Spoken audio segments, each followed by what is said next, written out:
kajian ilmiah.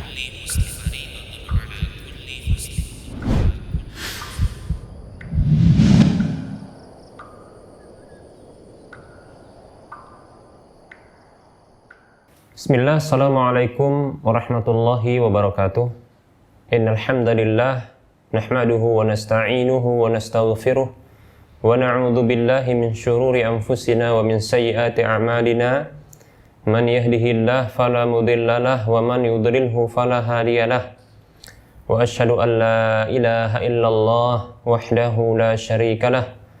Wa asyhadu anna Muhammadan abduhu wa rasuluhu sallallahu alaihi wasallam. Qala Allahu tabaraka wa ta'ala, ya ayyuhalladzina amanu taqullaha haqqa tuqatih wa la tamutunna illa wa antum muslimun. Ya ayuhan nasu taqu rabbakumul ladzi khalaqakum min nafsin wahidah wa khalaqa minha zawjaha wa bassa minhuma rijalan katsiran wa nisaa'a wattaqullaha alladzi tasaaluna bihi wal arham innallaha kana 'alaikum raqiba. Ya ayyuhalladzina amanu taqullaha wa qulu qawlan sadida yuslih lakum a'malakum wa yaghfir lakum dhunubakum wa may yuti'illaha wa rasulahu faqad faza fawzan 'azima amma ba'd. Fa inna asdaqal hadisi kitabullah wa khairal huda Rasulillah sallallahu alaihi wasallam wa syarral umuri muhdatsatuha wa kullu muhdatsatin bid'ah wa kullu bid'atin dhalalah wa kullu dhalalatin finnar. Para pemirsa Rosyad TV dan para pendengar Radio Medan Mengaji di mana saja Anda berada, rahimani wa rahimakumullah. Alhamdulillah, kita bersyukur kepada Allah Subhanahu wa taala atas semua nikmat yang Allah berikan. Selawat serta salam kita ucapkan untuk Nabi kita Muhammad sallallahu alaihi wasallam. Para pemirsa dan para pendengar sekalian, a'azzani Allah wa iyyakum jami'a. Kita akan masuki pembahasan terakhir dari pembahasan fikih muamalah dalam rangkaian pembahasan fikih muamalah dari kitab yang sudah kita jelaskan di hadapan kita ini. Para muslim rahimani wa rahimakumullah, pembahasan terakhir adalah pembahasan al-itqu, yaitu tahriru raqabati adamiyin wa takhlisuha minar riqi, yaitu membebaskan perbudakan manusia dan melepaskan perbudakan tersebut, ya, atau membebaskan manusia tersebut, ya, dari bentuk perbudakan. Baik para muslim rahimani wa rahimakumullah,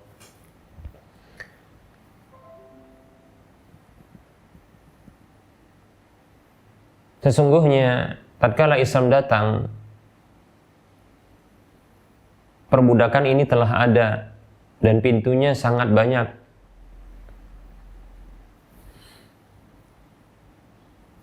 Maka dibuka juga pintu yang banyak untuk membebaskannya.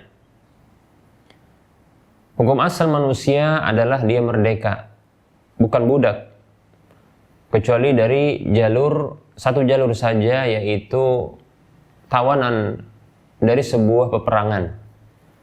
Baik para muslim rahimani wa rahimakumullah, bila musuh-musuh Islam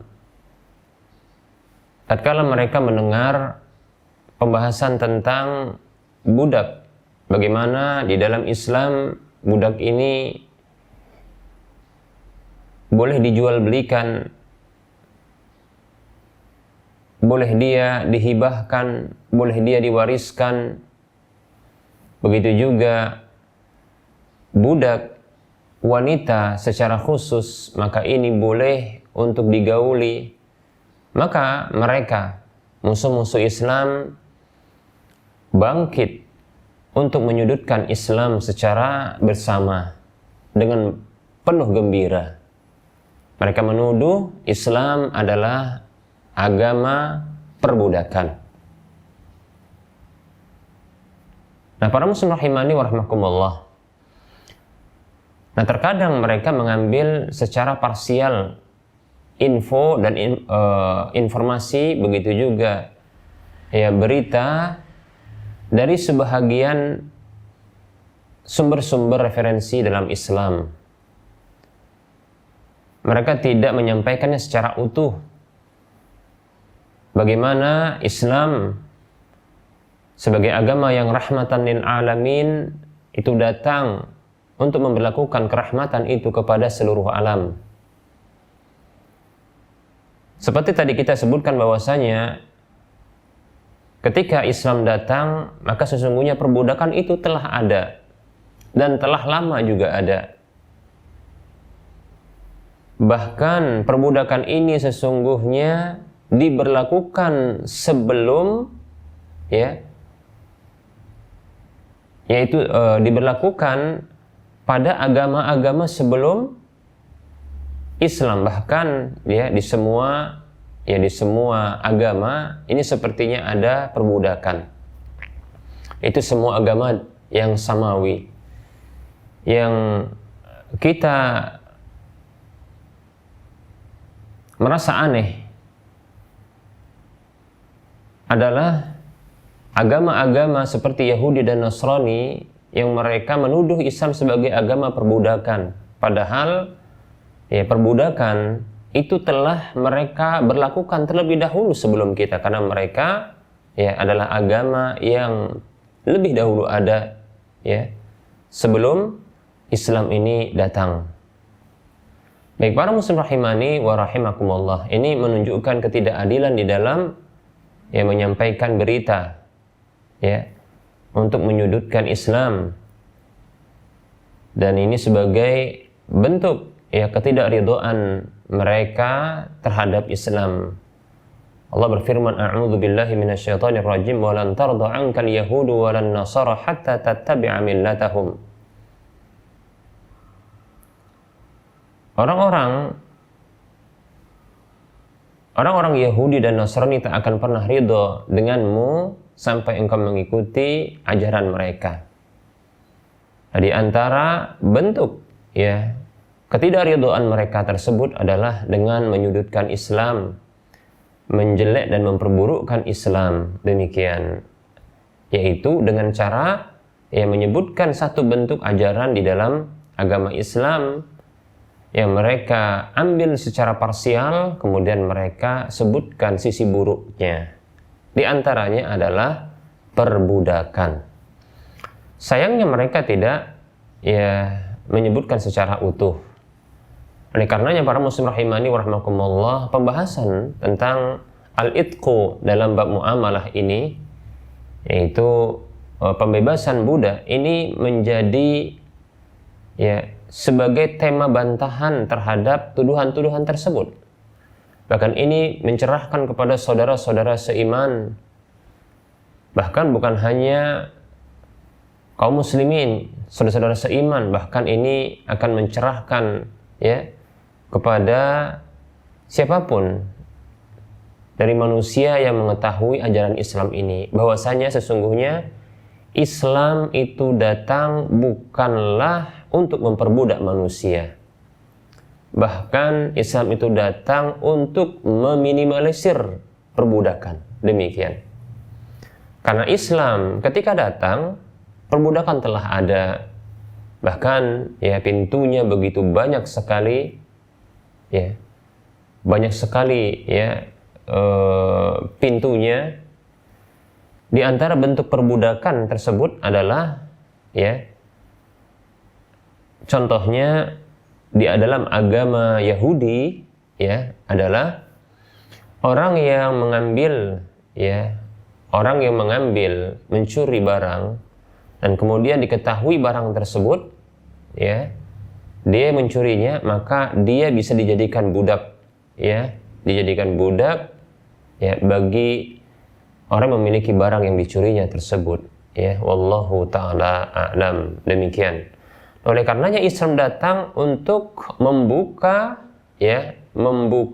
pintu agar bisa terlepas dari perbudakan tersebut. Seperti itu.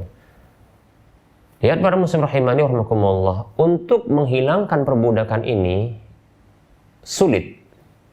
Untuk menghilangkan perbudakan ini sulit. Namun yang dilakukan oleh Islam, ya, sebagai agama yang rahmatan lil alamin adalah membuka pintu seiring dengan banyaknya pintu, ya, terbukanya untuk menjadi budak.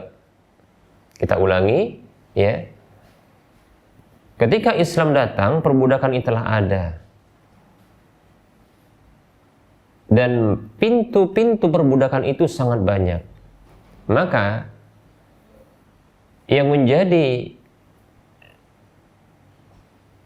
sebagai bentuk tindakan efektif adalah bukan menutup pintunya, karena ini lebih sulit, ya, lebih sulit menutup pintu perbudakan. Namun yang dilakukan oleh Islam adalah dengan cara mengimbangi, ya, mengimbangi ketika terbukanya pintu untuk menjadi budak atau ketika banyaknya pintu perbudakan tersebut, maka untuk mengimbangi hal tersebut, Islam membuka pintu yang banyak untuk terbebas dari perbudakan. Demikian.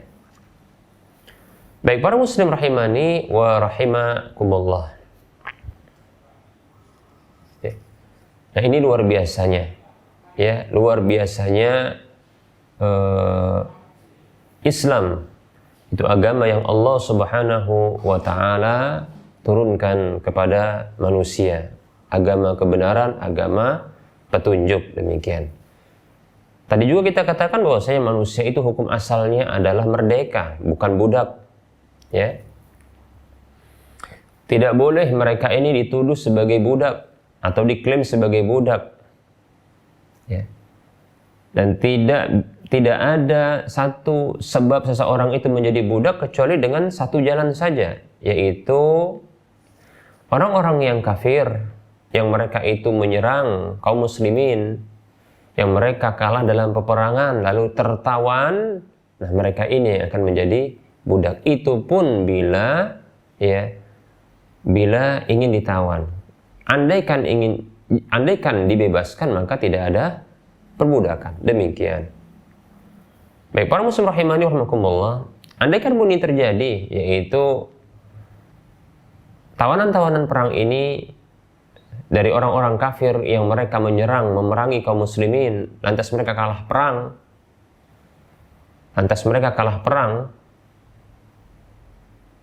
lalu ditawan, kemudian dibagikan kepada kaum muslimin, ya, tawanan tersebut. Nah, ketika itu mereka menjadi budak, resmi jadi budak. Dan perlu kita ketahui, perlakuan seorang muslim terhadap budak begitu mulia. Kita dapatkan para salaf kita dahulu, mereka memperlakukan budak itu bagaikan saudara mereka sendiri, ya. Seperti itu para muslim rahimani wa rahimakumullah. Oleh karenanya kita dapatkan, ya, ungkapan-ungkapan sebahagian dari budak-budak, ya, mereka ini lebih senang, ya, menjadi budak bagi orang-orang Islam ketimbang budak orang-orang kafir, bahkan mungkin sesama agama mereka. Ya. Mengapa? Karena ternyata orang-orang Islam memelihara akhlak, ya, memperlakukan akhlak yang mulia. Demikian para muslim rahimani wa rahimakumullah. Karena memang itu pesan Nabi mereka kepada mereka. Rasulullah sallallahu alaihi wasallam bersabda, "Ittaqillaha haitsuma kunta wa atbi'is sayyi'atal hasanata tamhuha wa khaliqin nasa bi khuluqin hasan." Bertakwalah kepada Allah di mana saja kamu berada dan iringkanlah dosa yang pernah dilakukan dengan kebaikan, pasti akan menghapuskannya, dan berlakulah, ya, bergaulah dengan sesama manusia dengan akhlak yang baik, akhlak yang mulia. Demikian. Budak adalah juga manusia, ya. Budak adalah manusia, maka bergaulah dengan mereka. Demikian, ya. Nah, seperti itu. Nah, para salaf dahulu mereka begitu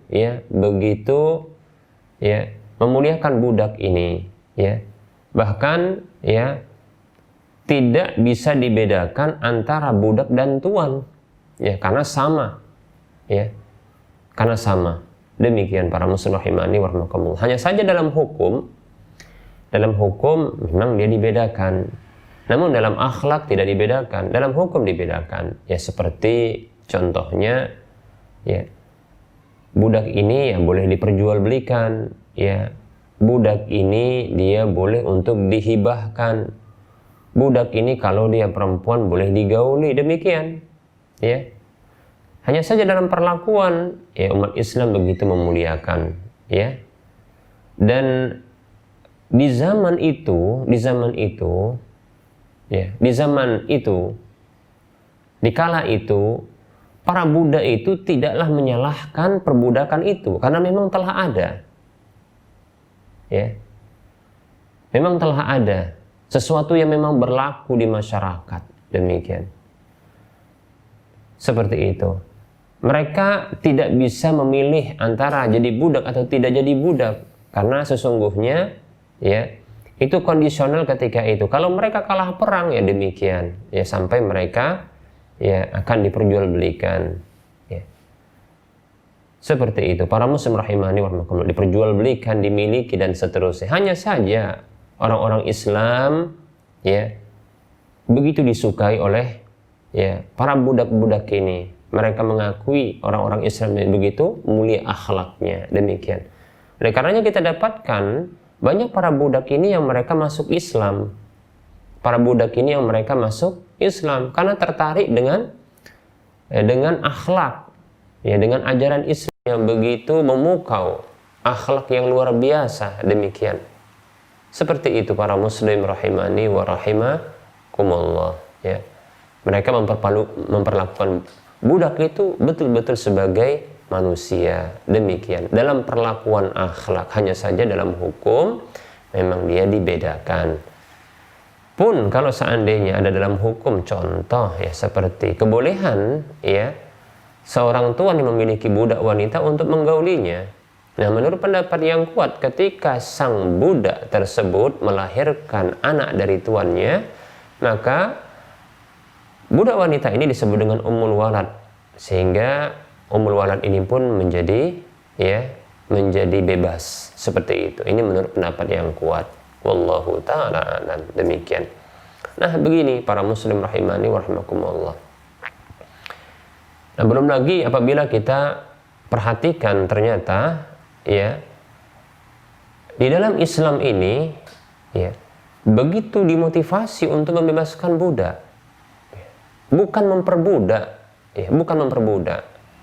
Tadi kita katakan bahwasanya jalan satu-satunya dalam Islam, ya, untuk menjadikan seseorang itu menjadi budak adalah, ya, orang yang merdeka menjadi budak adalah, yaitu dia orang kafir yang memerangi kaum muslimin lalu kalah perang, ya, dan tertawan seperti itu. Itu pun kalau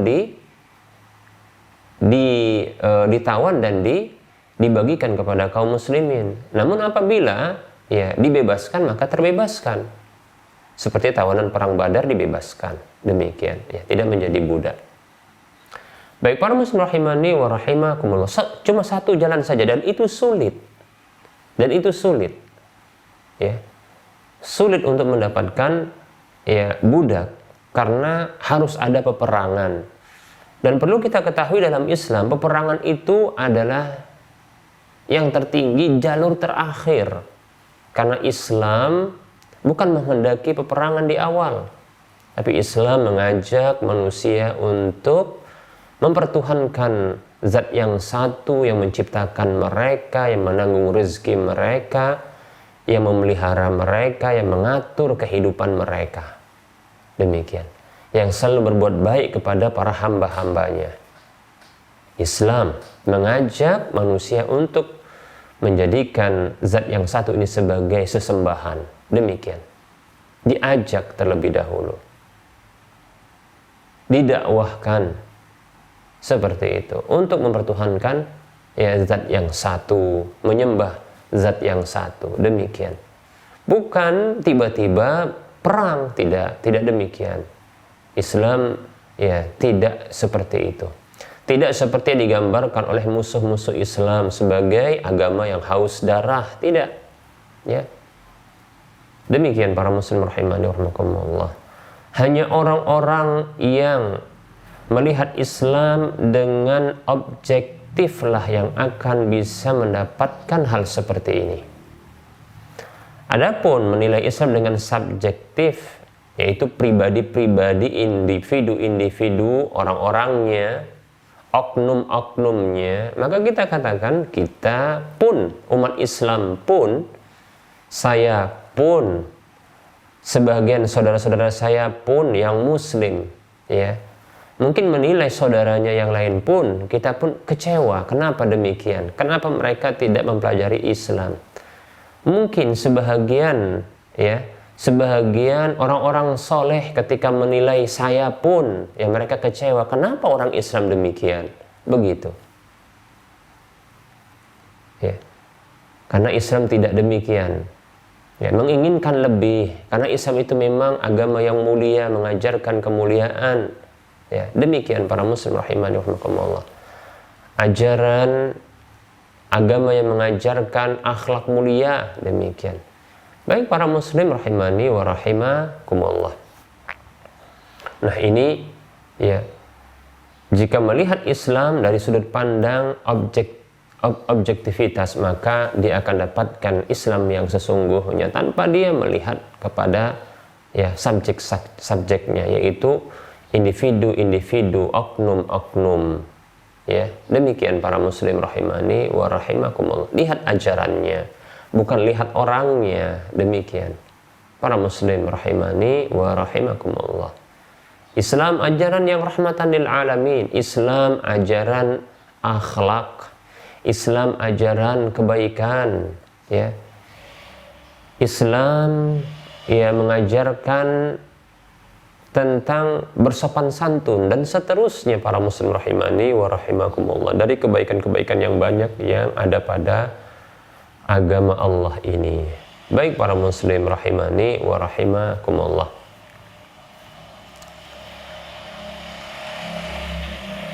Nah, para muslim rahimani wa rahimakumullah. Nah, oleh karenanya orang-orang Islam pun di zaman dahulu mereka pun memperlakukan, andaikan pun ada ya saat ini para budak pun tetap diwajibkan untuk berlaku baik kepada siapapun termasuk budak. Demikian para muslim rahimani wa rahimakumullah. Bahkan kita ulangi kembali bahwasanya Islam membuka pintu peluang yang banyak untuk pembebasan budak. Demikian. Pada penjelasan yang akan datang kita akan sebutkan bagaimana Islam ini ya memotivasi umatnya ini untuk ya membebaskan budak, ya, bukan memperbudak. Ya. Tadi kita katakan jalan dan jalur untuk menjadikan seseorang merdeka menjadi budak itu sulit. Lewat peperangan itu pun jalan terakhir. Karena harus ada dakwah, demikian. Ya, seperti itu. Dan ada negosiasi, yaitu berupa pembayaran jizyah, semacam upeti kepada umat Islam. Mungkin ada yang protes, kenapa kok upeti harus dibayar? Kan begitu ya. Kenapa kok upeti harus dibayar? Mungkin orang-orang yang kafir ketika itu mereka bertanya-tanya, atau sekarang ada yang bertanya, kenapa kok dibayar upeti?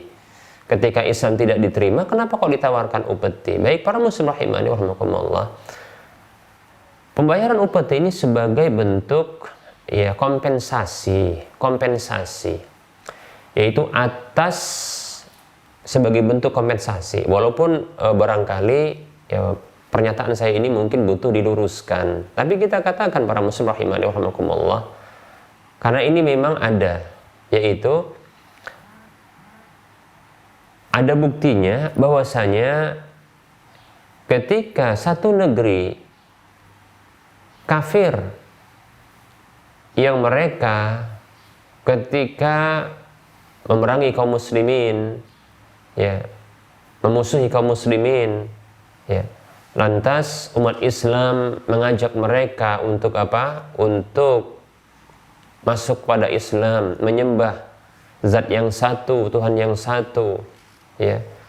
Kemudian memeluk agama zat yang satu ini, yaitu Islam, yang sesungguhnya ajaran mereka dahulu juga mengajarkan demikian, ya, yaitu menyembah Tuhan yang satu, pasrah kepada Tuhan yang satu, seperti itu. Bahkan naluri dan fitrah mereka pun mengarahkan kepada hal tersebut. Baik para muslim rahimani wa rahimakumullah, tatkala mereka menolak, maka la ikraha fid din, tidak ada paksaan dalam agama. Tidak ada paksaan dalam agama untuk masuk ke dalam Islam. Islam tidak memaksa. Hanya saja Islam, ya, Islam kemudian menawarkan kepada mereka untuk membayar jizyah. Ya, itu mereka ditawarkan untuk bisa bergabung. Nah, ini dia, bergabung ke dalam negeri Islam, ya. Kemudian negeri Islam, ya, memberikan kompensasi berupa, ya, perlindungan kepada mereka bila mereka diserang oleh siapapun, baik itu, ya, orang kafir, musuh-musuh mereka, atau orang-orang muslim, maka negeri kaum muslimin ketika itu membela mereka. Demikian, seperti itu, ya. Demikian, ya. Begitu juga mereka akan dilindungi harta, ya, darah dan jiwa mereka, ya. Kehormatan mereka dilindungi. Hanya saja kedudukan mereka tidaklah sama seperti orang Islam secara persis, tidak. Hanya saja, ya, mereka itu dilindungi seperti itu. Hanya saja mereka harus memberikan, ya, imbalan. Itulah dia jizyah. Nah, seperti itu, ya. Demikian para muslim rahimani wa rahimakumullah, ya. Dan itu pun sesungguhnya jizyah itu para muslim rahimani wa rahimakumullah bukanlah, ya, mereka saja yang diberikan beban untuk membayar. Bahkan umat Islam, para muslim rahimani wa rahimakumullah, sebagaimana mereka juga, umat Islam juga diberikan beban untuk membayar setiap tahunnya. Hanya saja tidak disebut dengan jizyah. Wajib bayar umat Islam itu setiap tahunnya, bahkan 2 kali bayar, ya. Nah, tentunya bagi yang mampu, bagi yang memiliki, ya, harta kelebihan. Begitu juga jizyah itu bukan diwajibkan kepada orang-orang yang miskin, tidak. Dari kalangan orang-orang kafir, tidak. Ya, kepada orang-orang yang kaya saja. Demikian. Demikian para muslim rahimani wa rahimakumullah, ya. Nah, umat Islam juga ternyata ada kewajiban seperti ini. Jadi bukan hanya orang kafir. Jadi jangan merasa, bahwasanya ini merupakan bentuk apa? Penghinaan, ya. Baik para muslim rahimani wa rahimakumullah, ternyata mereka mendapatkan keuntungan juga, seperti perlindungan, keuntungan berupa perlindungan, ya, pemeliharaan, ya, seperti itu. Baik para muslim rahimani wa rahimakumullah. Nah, orang Islam disebut dengan zakat, kewajiban tersebut, bahkan 2 kali. Ada zakatul fitri, bahkan kalau ini wajib setiap jiwa bagi yang tentunya memiliki kelebihan, ya, seperti itu, ya. Kemudian ada zakatul mal, bahkan dari berbagai jenis, seperti itu. Baik para muslim rahimani wa rahimakumullah. Nah, jizyah adapun cuma sekali saja setahunnya. Baik para muslim rahimani wa rahimakumullah. Nah, ketika tidak ada, atau bila tidak mau juga tawaran seperti ini dari umat Islam, dari negara kaum muslimin, negeri kaum muslimin, pemerintah kaum muslimin, ketika menawarkan, Islam menolak, tidak ada paksaan. Ketika ditawarkan untuk diberikan perlindungan, pemeliharaan, ya, dijaga, penjagaan, ya, seperti itu. Bahkan, ya, menjadi musuh bagi musuh mereka juga, demikian. Membantu mereka juga, melindungi, memelihara mereka juga, tapi dengan imbalan jizyah tidak juga mereka terima, maka tidak ada paksaan juga. Nah, jika demikian, baru tawaran perang diarahkan seperti itu, ya. Itu pun bukan peperangan yang langsung membunuh. Tidak semua orang di negeri kafir tersebut itu dibunuh, tidak, ya. Tidak demikian, ya. Maka dilarang bagi umat Islam untuk membunuh ketika berperang tersebut orang-orang yang tidak turut serta dalam peperangan, seperti anak-anak, orang tua, orang sakit. Demikian pula para pendeta ahli ibadah yang mereka mungkin berada di kuil-kuil mereka. Seperti itu tidak boleh dibunuh. Para wanita yang tidak turut serta dalam peperangan, begitu. Orang yang lari tidak perlu dikejar. Baik para muslim rahimani wa rahimakumullah, ya, demikian. Nah, ini dia.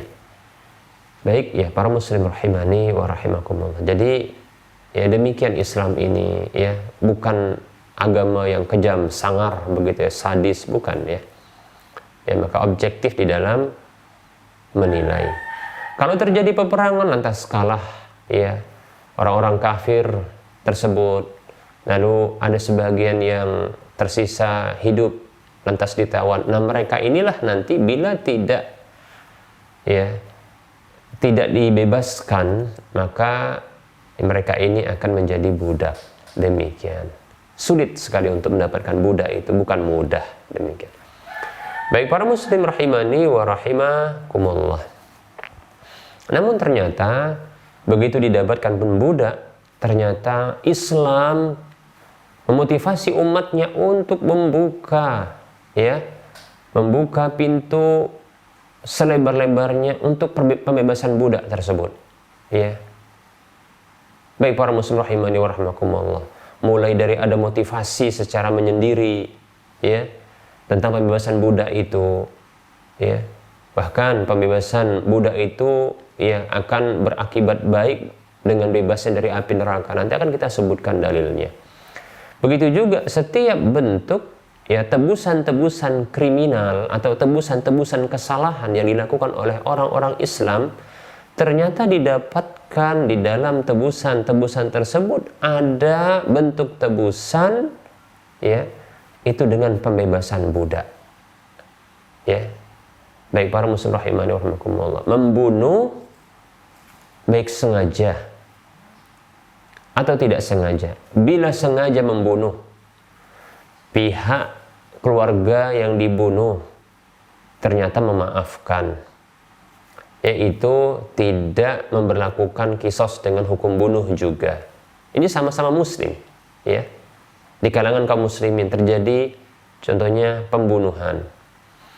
Pihak keluarga yang terbunuh korban ternyata tidak menuntut balas bunuh juga, ya. Baik para muslim rahimani wa rahimakumullah.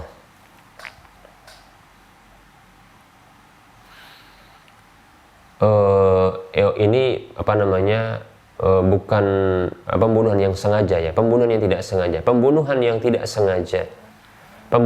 tidak sengaja, maka ini pertama sekali adalah pembebasan budak.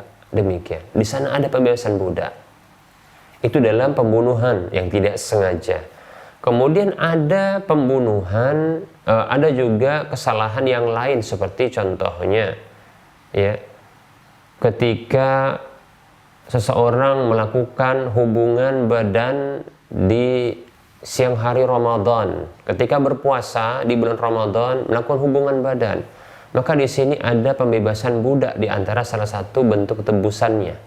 Demikian. Begitu juga ketika ada pelanggaran sumpah, ada di sana pembebasan budak juga.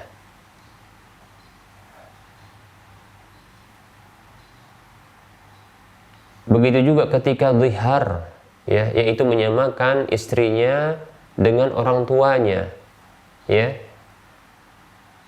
dalam rangka untuk mentalaknya. Demikian. Nah, ini bentuk ya talak jahiliyah, dan ini juga ketika mau rujuk maka di sini ada tebusan budak juga, pembebasan budak, tebusan membebaskan budak, dan seterusnya para muslim rahimani wa rahimakumullah. Luar biasa, ya. Nah, inilah agama Islam, ya. Jadi bukan agama perbudakan, ya, bukan agama perbudakan. Islam bukanlah agama perbudakan, tapi Islam adalah agama yang meminimalisir, ya, perbudakan, ya, meminimalisir, bahkan, ya, mewajibkan kepada umatnya, pemeluknya untuk berlaku yang baik kepada para budak. Demikian. Ketahui Islam itu datang, ya. Tujuannya adalah pertama, memberlakukan semua kebaikan jika memungkinkan. Jika tidak memungkinkan, maka memperbanyak dan mendominankan kebaikan tersebut. Sebagaimana Islam itu datang adalah untuk menghilangkan semua keburukan. Jika tidak mampu untuk menghilangkan semua keburukan, maka paling tidak meminimalisirnya, memperkecil keburukan tersebut. Demikian para muslim rahimani wa rahimakumullah, ya. Baik, ya, ini barangkali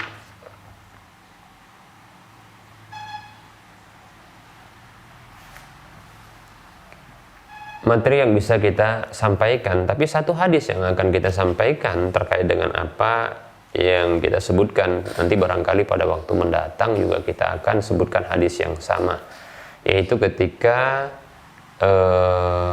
Islam memotivasi umat ini untuk membebaskan budak, ya. Dalam sebuah hadis Nabi SAW, hadis yang dikeluarkan oleh Imam Bukhari dan Muslim dari sahabat Abu Hurairah radhiyallahu anhu, ia mengatakan, Nabi SAW bersabda, ayyuma rajulin a'taqa imra'an musliman istanqadallahu bikulli 'adwin minhu 'udwan.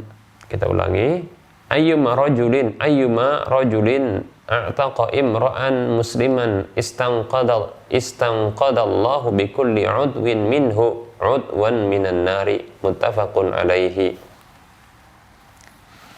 Ia mengatakan, ya, orang mana saja yang membebaskan seorang muslim, maksudnya dari perbudakan, maka Allah Subhanahu wa taala menyelamatkan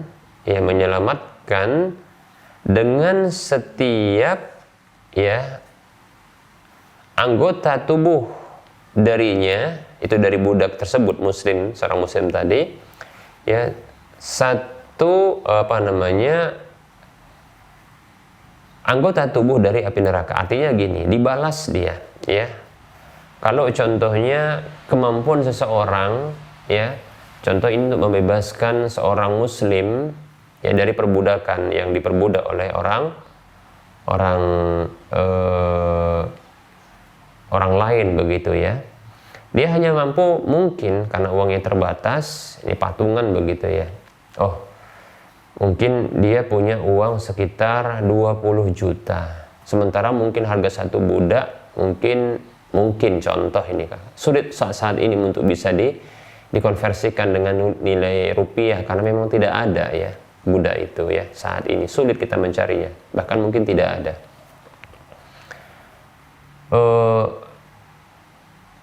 Mungkin dia memiliki uang 20 juta untuk membebaskan, itu hanya membebaskan mungkin, ya, 1/5 dari orang tersebut, karena mungkin tadi kan 100 juta jumlah pembebasan orang tersebut, jadi 20 juta itu 1/5, ya. Jadi seolah-olah mungkin dia membebaskan, ya, mungkin bagian kepalanya atau mungkin bagian kakinya, nah seperti itu, ya.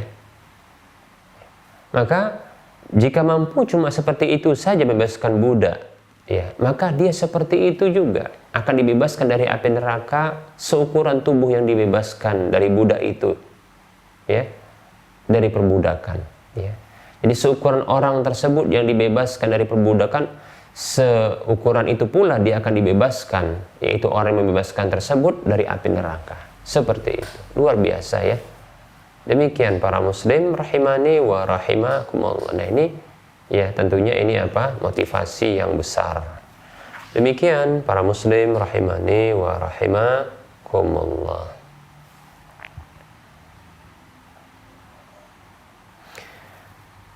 Baik, kita akan coba, ya, masuki sesi soal jawab. Kita cukupkan materi untuk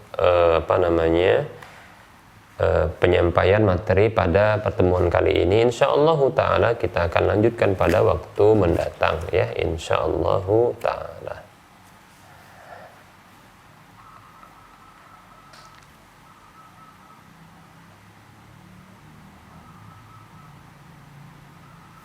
Baik, ada pertanyaan di sini ya. Assalamualaikum Ustadz. Waalaikumsalam warahmatullahi wabarakatuh. Kakak perempuan saya insya Allah akan menikah dengan pegawai bank. Jika calon suaminya tersebut bertobat dan meninggalkan pekerjaannya sebelum menikahi kakak saya, apakah harta tabungan calon suami kakak saya tersebut halal? Misalnya uang mahar dari hasil kerjanya dulu. Mohon penjelasannya Ustadz. Baik, waalaikumsalam warahmatullahi wabarakatuh. Jadi harta yang didapatkan dari hasil riba, lalu sang pelakunya itu bertobat dari riba, maka apa yang telah dilakukan, apa yang telah didapatkan ya dari harta tersebut, apa yang didapatkan atau harta apa saja didapatkan dari perolehan hasil riba itu menjadi halal bagi dirinya, itu untuknya. Demikian. Di dalam firman Allah Subhanahu wa taala di dalam surah Al-Baqarah 275, Allah sendiri yang mengabarkan ya, wa halallahu al-bai'a wa harrama riba, dan Allah Subhanahu wa taala yang menghalalkan jual beli dan mengharamkan riba, menghalalkan jual beli dan mengharamkan riba. Kemudian Allah mengatakan faman ja'ahu mau'izatun min rabbih fantaha falahu ma salaf wa amruhu ilallah wa man 'ada fa ulaika ashabun nari hum fiha khalidun. Allah berfirman, artinya maka siapa saja yang datang kepadanya peringatan dari Rabb-nya, dari Tuhannya, lalu dia berhenti. Itu datang peringatan dari Rabb-nya, itu peringatan tentang riba contohnya. Dia berhenti, taubat dia. Ya, falahu masalaf, maka milik dia apa yang telah berlalu. Untuk dia apa yang telah berlalu, demikian ya. Wa amruhu ilallah, dan urusannya itu kembali kepada Allah. Namun wa man 'ada, siapa saja yang kembali melakukan riba itu, faulaika ashabun nar, mereka itulah penghuni neraka. Hum fiha khalidun, mereka itu bisa kekal di dalamnya. Demikian. Na'udzubillah min dzalik. Nah, seperti itu. Nah, di sini Allah mengatakan ya falahu masalaf. Ya, setelah berhenti fantaha, lalu berhenti falahu masalaf, maka miliknya apa yang telah berlalu. Nah, tentunya menjadi miliknya maka menjadi halal, demikian. Dan sesuatu yang telah menjadi miliknya dan halal, maka halal pula untuk bisa digunakan, ya, diarahkan untuk, ya tentunya kebaikan-kebaikan, jangan pula untuk yang haram-haram lagi, seperti jadi untuk mahar, ya, atau untuk menafkahi anak dan istrinya kelak. Demikian, wallahu ta'ala a'lam, seperti itu.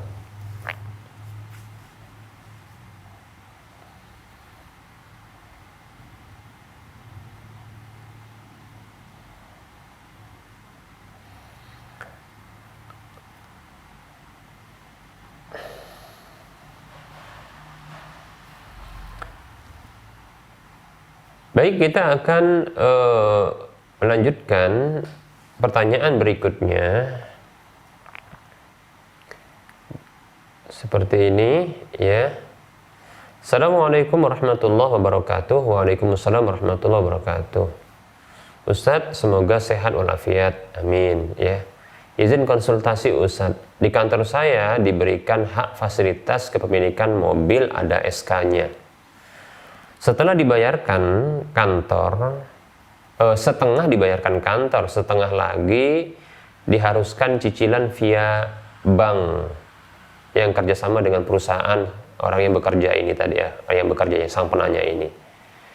Ya, ya kerjasamanya ya dengan satu bank ya, tak perlu juga disebutkan ya. Lalu saya minta ya dengan perbankan syariah, tapi tidak diperbolehkan. Mohon pencerahannya Ustadz. Apakah saya bisa mengambil hak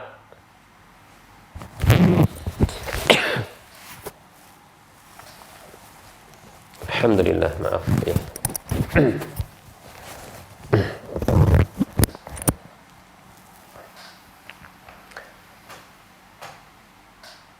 Apakah saya bisa mengambil hak dari sudut pandang Islam, mengambil hak tersebut? Terima kasih banyak sebelumnya Ustaz. Waalaikumsalam. Waalaikumsalam warahmatullahi wabarakatuh. Dari pertanyaan seperti ini, ya, bisa dipahami bahwasanya berarti ini jual belinya dengan cara dicicil, ya. Maksudnya begini, ya, karyawan sang penanya ini adalah seorang pegawai atau karyawan yang diberikan fasilitas mobil, namun untuk mendapatkan mobil itu, ya, nanti ada pembiayaan, ya, dibelikan oleh pihak perusahaan, hanya saja melibatkan pihak lain lagi. Artinya bukan dari uang pegawai itu, tapi dari pihak ketiga. Pihak ketiga bahkan di sini ada dua, yaitu pihak kantor sendiri, kemudian ya pihak bank, ya, pihak bank, seperti itu. Bahkan setengahnya nanti dibayarkan kantor, setengahnya lagi harus dicicil di bank, ya. Baik, ya. Nah, seperti ini tentu ada masalah, ya. Masalah. Berarti ini adalah skema jual beli kredit, yaitu cicilan, hanya saja melibatkan pihak ketiga, ya, seperti itu. Melibatkan pihak ketiga. Nah, bila terjadinya akad jual beli, ya, kredit tentunya, ya, dengan melibatkan pihak ketiga sebagai pemilik dana, maka keabsahan akad, sah atau tidak sahnya akad tersebut harus memenuhi syarat-syarat berikut. Pertama, ya, tidak ada penentuan harga maupun keuntungan, ya, baik itu dalam bentuk persentase atau nominal sebelum barang itu dimiliki secara sempurna oleh pihak ketiga. Siapa pihak ketiga? Ya, kantor.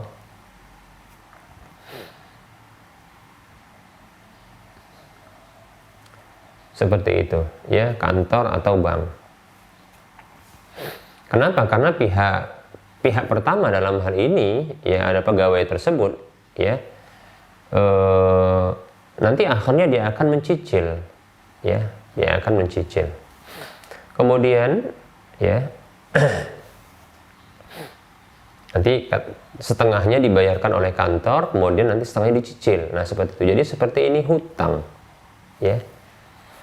Kemudian yang kedua, berpindahnya kepemilikan barang dari pihak pemilik barang, ya, kepada pihak ketiga secara sempurna sebelum akad jual beli secara cicil ini diberlakukan antara calon pembeli dengan pihak ketiga. Adakah, ya, pihak pertama ini dia membeli dari pihak ketiga? Sepertinya tidak ada, tapi nanti ada pembayaran yang dilakukan oleh pihak pertama ini sebagai pegawai tadi, ya. Nah, baik, berarti permasalahan ini bukanlah masalah, ya, jual beli kredit, ya. Hanya saja anehnya kegiatan akad seperti ini nantinya pihak pegawai akan mencicil pembayarannya kepada pihak bank. Nah, ini berarti apa? Talangan, ya. Ini sepertinya talangan. Tapi mungkin sangat mungkin itu terjadi begini. Jadi ini tetap saja jual beli kredit atau jual beli cicil, yaitu dengan cara cicil atau kredit. Tapi pihak kedua, pihak pertama itu adalah kantor sendiri. Kantor sendiri yang dia sebagai pihak pertama, ya, mewakili dia sebagai pegawai bank itu, pegawai kantornya, ya. Jadi kantor mewakili dari pegawainya untuk membelikan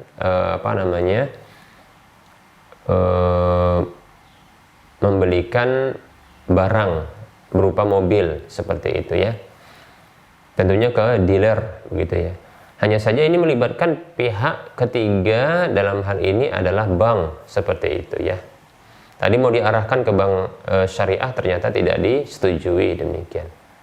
Jadi pihak pertama adalah pihak kantor, kemudian pihak kedua, pihak kantor ini mewakili pegawainya, kemudian yang kedua adalah dealer, dalam hal ini pemilik barang atau mobil, kemudian yang ketiga adalah pihak ketiga di sini adalah dia bank itu sendiri, seperti itu ya. Nah, tentunya skema dengan bentuk tiga pihak seperti ini, untuk sahnya itu haruslah 4 syarat yang kita sebutkan tadi belum selesai, karena tadi keliru kita, karena permasalahannya adalah ya ternyata pihak pegawai ini ternyata sama dengan kantor, karena kantor mewakili dari pegawai tersebut ya, demikian ya. Baik, jadi kantor yang mewakili pihak pegawai ya, ini meminta kepada ya pihak bank untuk membelikan barang ya ke dealer, yaitu mobil seperti itu. Nah, tentunya keabsahan ini tadi kita sebutkan adalah dengan 4 syarat. Syarat yang pertama tadi tidak ada penentuan harga ya maupun keuntungan, tidak boleh ditentukan. Jadi pihak bank ya itu tidak boleh dia menetapkan nanti harus bayar jadi sekian, nah tidak boleh, atau nanti kami mendapatkan keuntungan sekian, persentase atau nominal sekian, tidak boleh ya, sebelum barang itu dimiliki secara sempurna oleh pihak bank itu ya, demikian. Kemudian berpindah ya kepemilikan barang itu ya dari dealer kepada bank ya secara sempurna sebelum terjadinya akad jual beli kredit ini ya, sebelum diberlakukan ya atau terjadinya akad jual beli kredit ini antara calon pembeli, dalam hal ini adalah kantor yang mewakili pegawai, dengan pihak ketiga yaitu bank, demikian ya. Kemudian syarat yang ketiga, harus diberlakukan adanya hak khiyar atau hak memilih untuk membatalkan atau melanjutkan akad jual beli, demikian ya. Jadi contohnya kalau tak cocok lah harganya karena mungkin yang ditawarkan bank itu terlalu mahal, ya boleh pihak kantor yang mewakili pegawai ini untuk membatalkan akad, demikian. Itu syaratnya ya. Nah, bila syarat pertama sampai ketiga tadi ini tidak diberlakukan, ya, artinya diabaikan, tidak dipenuhi syarat-syaratnya, berarti ya ini barangnya, ya ini berarti menjual barang yang tidak dimiliki. Ya contohnya tadi kalau seandainya ya ditentukan harga, kemudian ditentukan juga keuntungan, harga atau keuntungan. Kalau sudah harga berarti ada keuntungan di sana, kan begitu. Nah, itu mengikat dan disepakati mengikat. Nah, bagaimana mungkin bank itu bisa menjual barang yang belum dimilikinya? Dia belum beli dari showroom atau dealer, kan begitu ya. Nah, ini terlarang tentunya. Begitu juga ya, belum berpindah kepemilikan ya mobil tersebut ke bank, bank sudah memberlakukan akad ya dengan pihak kantor. Nah, ini tentunya apa? Sama menjual barang yang belum dimiliki, demikian seperti itu. Nah, kalau juga ternyata hak khiyar yaitu hak pilih untuk batal atau lanjut ini tidak ada, berarti sudah mengikat dia.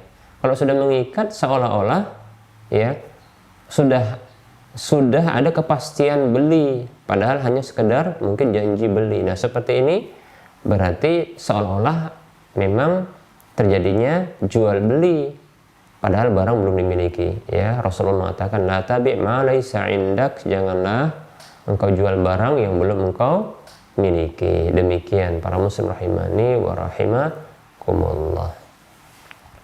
Nah, ini juga sesungguhnya bisa jadi bahwasanya bentuk hakikat akad seperti ini hanya hutang saja, ya hutang saja, ya hutang itu dari pemilik modal, dalam hal ini bank, ya bank itu hanya memberikan hutangan saja, ya kepada pihak pihak kantor, ya pihak kantor yang mewakili pegawai, ya demikian. Buktinya nanti cicil membayarnya kepada siapa namanya, kepada bank setelah dilunasi setengahnya oleh pihak kantor, nanti pihak pegawai tersebut yang dia melunasi sisanya kepada pihak bank, demikian ya. Baik para muslim rahimani wa rahimakumullah. Nah, selain 3 syarat yang sebelumnya yang kita sebutkan, maka ada syarat yang terakhir, tidak boleh ada denda keterlambatan dalam cicilan, ya tidak ada denda, ya demikian. Kalau ada denda maka ini jatuh kepada riba juga. Demikian para muslim rahimani wa rahimakumullah.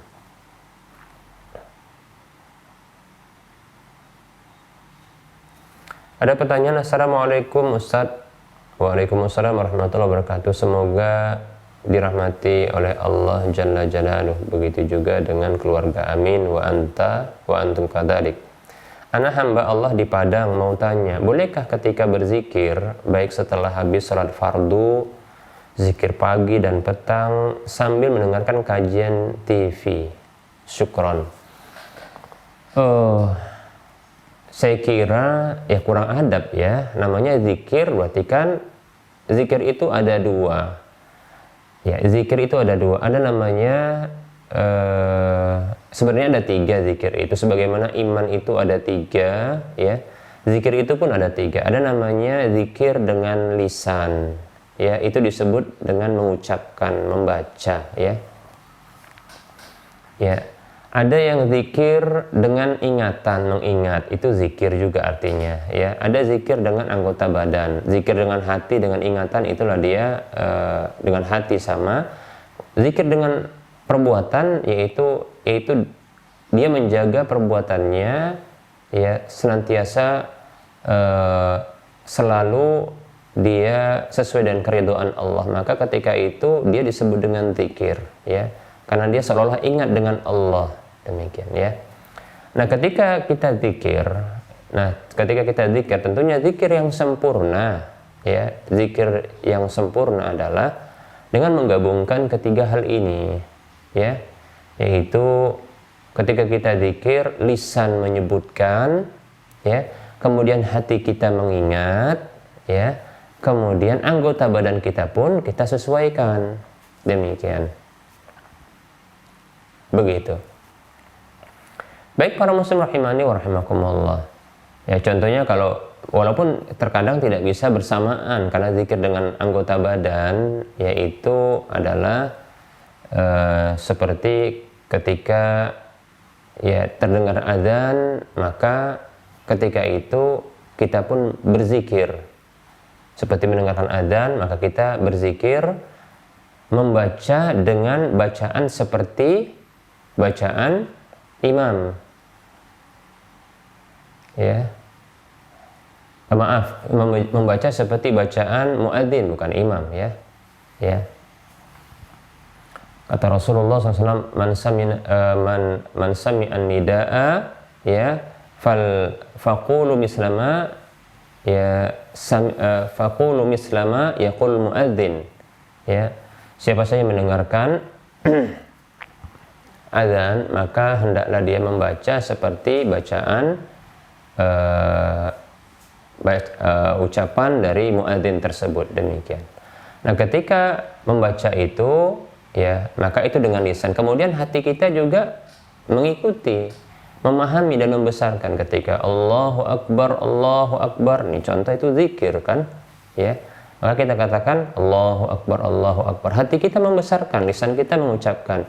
Nah, dengan anggota badan adalah kaki kita langkahkan untuk ke masjid, bukan contohnya malah kita ya masih contohnya dengan pekerjaan kita kita lanjutkan pekerjaan kita. Nah, bukan demikian. Nah, inilah dia dengan zikir dengan ya ketiga komponen ini, ya seperti itu. Nah, kalau seseorang ketika dia berzikir pagi, sore, begitu juga ketika selesai sholat sembari melihat televisi, berarti yang berzikir hanyalah lisan, yaitu ungkapannya yang mengucapkan ungkapan zikir, tapi tentunya yakinlah dia tidak memahami apa yang diucapkannya. Ya, seperti itu. Maka yang seperti ini wallahu taala alam ya kurang sempurna dan kurang adabnya tentunya. Wallahu taala alam. Demikian. Berikutnya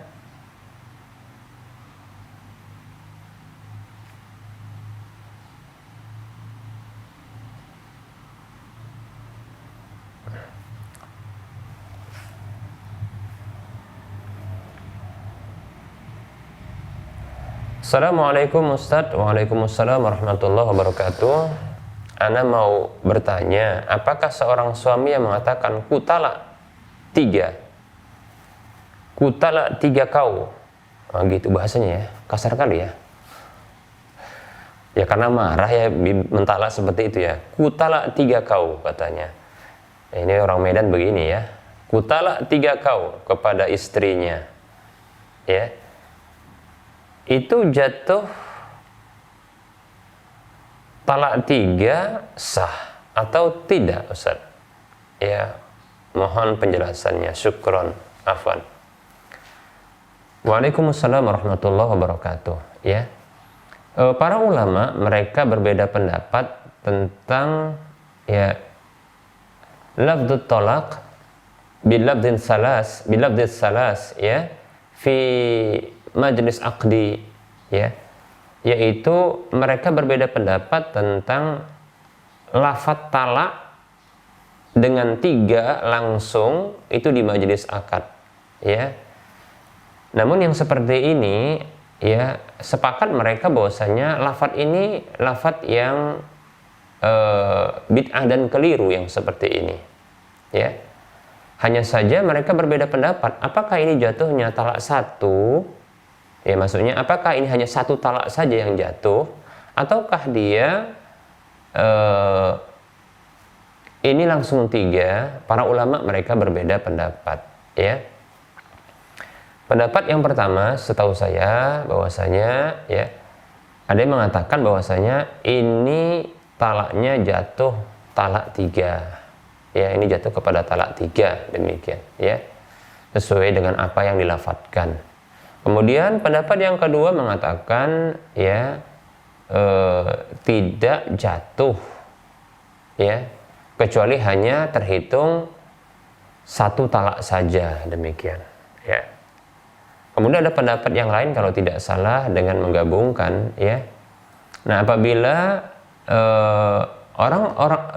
orang tersebut ya itu terlalu bermudah-mudah dia ya menjatuhkan talak, maka bisa diberlakukan ya ungkapan lafadz talak 3-nya di satu waktu di majelis akad itu diberlakukan menjadi talak 3 sebagai bentuk hukuman bagi dirinya. Ada pendapat demikian. Wallahu taala alam. Saya condong sebenarnya ini yang seperti ini kalau tidak salah yang terakhir ini fatwanya Umar bin Khattab radhiyallahu an. Tapi sesungguhnya wallahu taala alam ya pendapat yang tepat adalah bahwasanya dia tidak jatuh kecuali hanya satu talak saja, ya, 1 talak saja, bukan 3 talak demikian, ya. Seperti itu. Adapun ketika hendak diberlakukan ini talak 3 sekaligus, maka yang berhak untuk menjatuhkan hal tersebut adalah pihak pengadilan, bukan kita demikian, ya. Contoh ya pihak wanita menggugat ya atau melaporkan ke pihak pengadilan bahwasanya dia ditalak dengan talak 3, dilaporkan seperti itu, ya. Lalu pengadilan mengambil respon ya dengan memutuskan bahwa ya talak itu jatuh ya talak 3 sekaligus. Maka kalau demikian ya jatuh karena ya mereka yang berwenang ya untuk masalah tersebut ya. Wallahu ta'ala a'lam. Tapi ingat, kalau seandainya ya hanya ini mungkin kemarahan, lantas dia mentalak dengan talak seperti ini, ku talak kamu dengan talak 3, maka seperti ini asalnya wallahu ta'ala alam, jatuhnya cuma ya 1 talak saja, wallahu ta'ala alam ya.